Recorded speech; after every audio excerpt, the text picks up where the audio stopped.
Salam alaikum. On est toujours avec les permissions NTFS. Aujourd'hui, on va voir les permissions NTFS avancées. Alors, dans les précédentes vidéos, nous avons vu les permissions de base sur un dossier. Donc, on a vu chaque permission à part.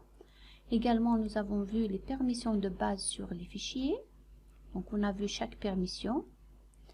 Et aujourd'hui, donc, on va voir les permissions NTFS avancées. Alors, les permissions, les autorisations avancées, donc avant on les appelait spéciales, donc spéciales ou avancées, comme vous voulez, donc permettent de donner plus de contrôle aux administrateurs sur les dossiers et fichiers. Donc, les autorisations avancées, elles sont plus unitaires.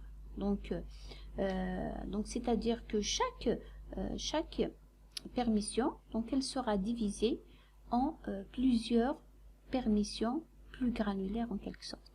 Alors, les permissions avancées sur un dossier et les permissions avancées sur un fichier sont pratiquement les mêmes, à part une permission qui est suppression de sous-dossier qui n'existe pas dans les permissions spéciales ou avancées d'un fichier.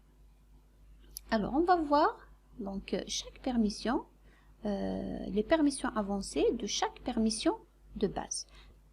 Donc, on va voir ça sur le dossier Data Admin. On va vérifier d'abord ses propriétés, plutôt ses permissions. Donc, sécurité. Donc, le groupe administrateur, donc il a le contrôle total ici. Avancé. Donc, nous avons dans cette fenêtre, nous avons donc une entrée d'autorisation. Donc, pour administrateur, accès, c'est contrôle total.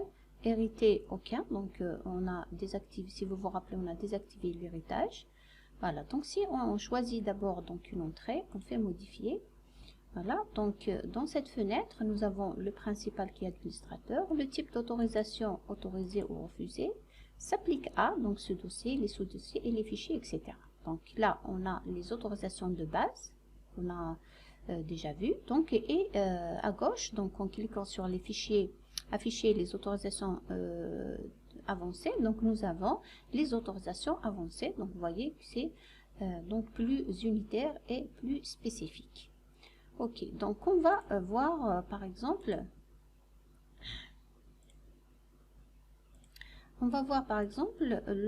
lorsqu'on donne l'autorisation par exemple de lecture, quelles sont les autorisations de avancées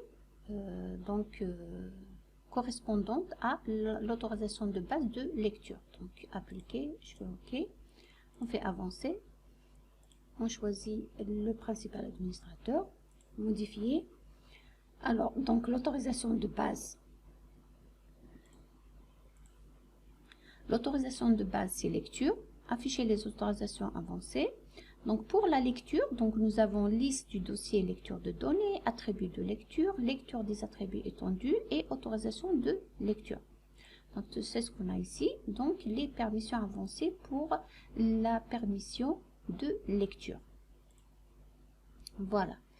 Donc on va modifier. Donc on va ajouter affichage du contenu du dossier.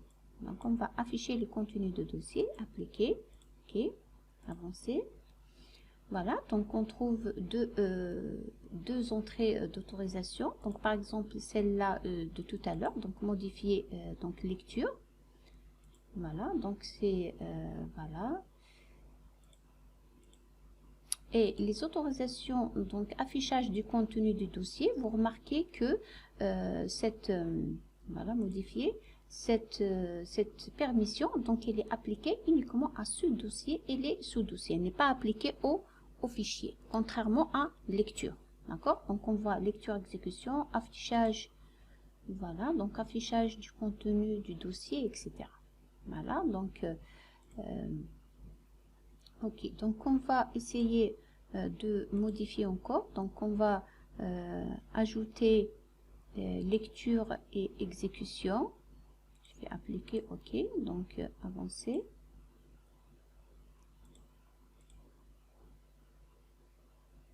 Alors vous voyez, bon, on va revenir un peu en arrière. Donc on a ici une seule entrée, alors que tout à l'heure il y avait deux entrées. Tout simplement parce que tout à l'heure c'était donc la lecture parcours du dossier, donc n'existe que pour les dossiers. Par contre lecture, donc c'est pour les dossiers et les fichiers. Alors, lecture et exécution, donc on fait modifier, afficher. Donc, on voit donc les autorisations avancées. Donc, parcours le dossier, liste de dossiers, attributs de lecture, etc. OK? Donc, c'est ce qu'on a ici. Donc, afficher le contenu de dossier, parcourir le dossier, exécuter les fichiers. Donc, on voit ici, sont uniquement pour le dossier. Lecture, exécution, donc les dossiers et les fichiers. Donc, on a tout ça. D'accord? Alors, on va voir maintenant écriture. Okay. On va voir la permission d'écriture. Écriture toute seule. Donc, on va décocher tout ça. Donc, on va voir écriture. Qu'est-ce qu'elle va avoir comme autorisation spéciale? Voilà, écriture, donc afficher. Voilà, nous avons création de fichiers, écriture de données, création de dossiers, ajout des données, attribut d'écriture, écriture d'attributs étendus. Voilà, donc on n'a pas lecture, etc. Ok, donc écriture, donc on a exactement donc création de fichiers, écriture de données, création de données, ajout de données, attribut d'écriture, écriture d'attribut étendu. Ok. Alors, modification, donc on a en plus de lecture, tout ce qui concerne l'écriture, lecture et exécution, donc la suppression. Donc, ok. On va modifier, on va lui donner modification. Ok, appliquer, ok. Alors, dans modification, ben, on a presque tout, voilà, y compris donc tout ce qui concerne la lecture, l'écriture, et donc on trouve ici suppression. D'accord? Donc on peut supprimer.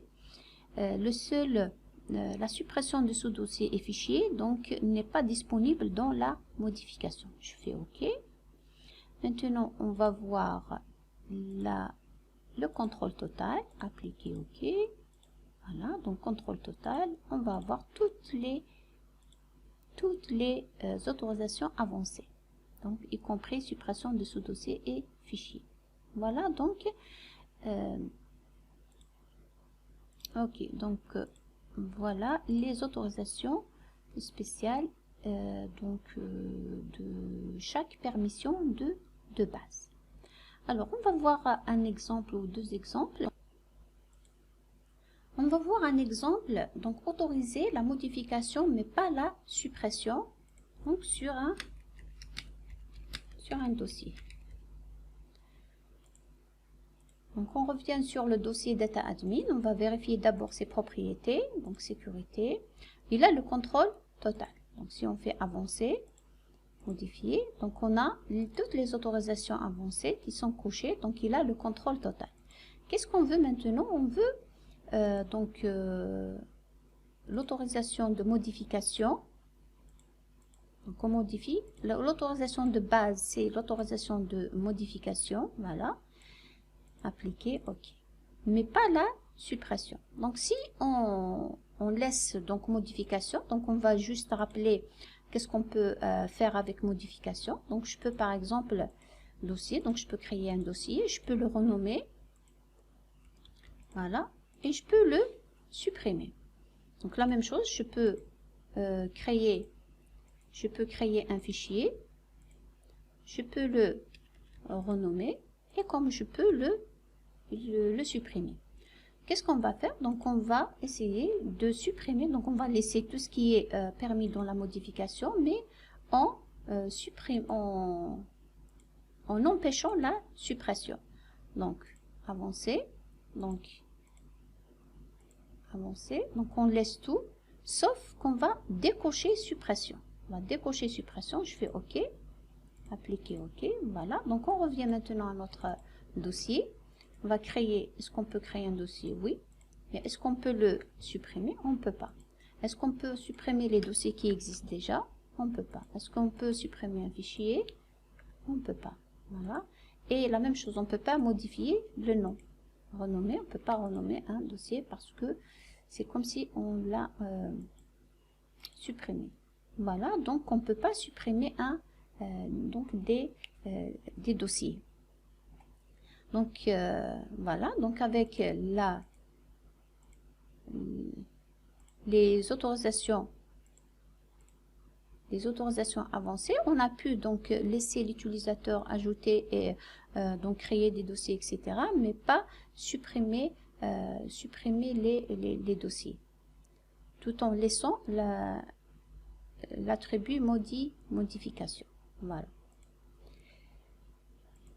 Ok, donc alors les autorisations spéciales, donc on va les voir dans d'autres exemples lorsqu'on va faire lorsqu'on va parler des permissions NTFS et les permissions de partage. Voilà, donc les autorisations spéciales, voilà, donc les autorisations spéciales elles sont plus granulaires, plus unitaires que les autorisations de base. Et donc les administrateurs, on n'a pas toujours besoin des autorisations avancées, mais des fois pour plus de contrôle, les administrateurs donc ont recours à les permissions avancées. Voilà, donc à la prochaine vidéo, j'espère que donc le message est passé. Donc à la prochaine vidéo, Inch'Allah.